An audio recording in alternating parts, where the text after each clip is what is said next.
อันนี้ชีวิตของการเดินทางทั่วคอนเสิร์ตพงศลีเส้นทางนี่เส้นทางป้าโทเส้นทาง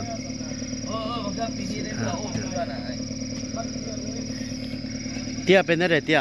ทางยากบ่ฮะเอาอีมกล้วยซุกทางยากบ่ยากกำลังขุดทางกำลังขุด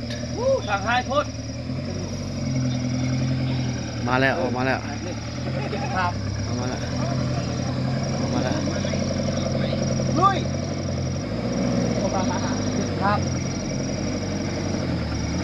ไปเลยไปเลยเร่งเร่งเร่งเร่ง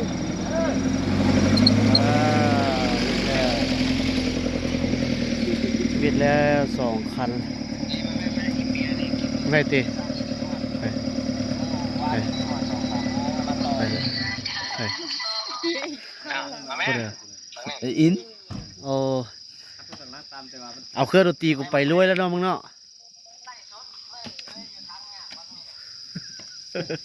บริงมีอังกฤษบริงมีภาษาลาวยังคันหนึ่ง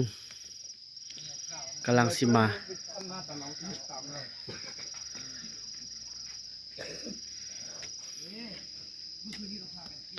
โอ้เป็นบวกนะ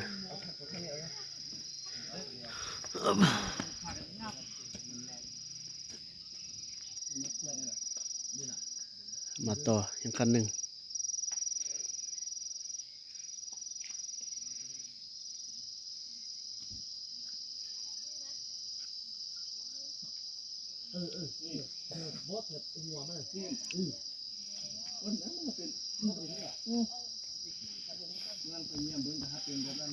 ตัวนี้ก็เวลาไปบล็อกให้พ่อนะจ้ะ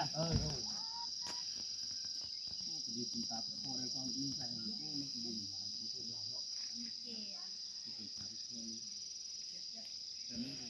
โอ้เส้นทาง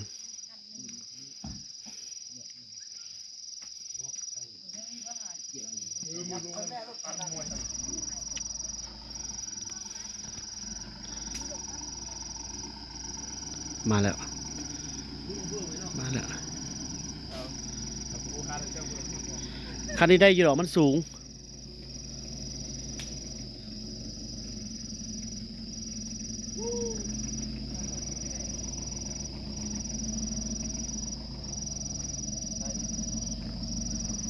คันนี้มันสูงเหรอสูงขั้นอื่นสูงกว่าคนอื่นเบิด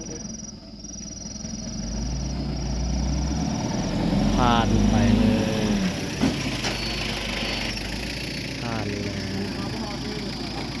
ผ่านแล้วจบ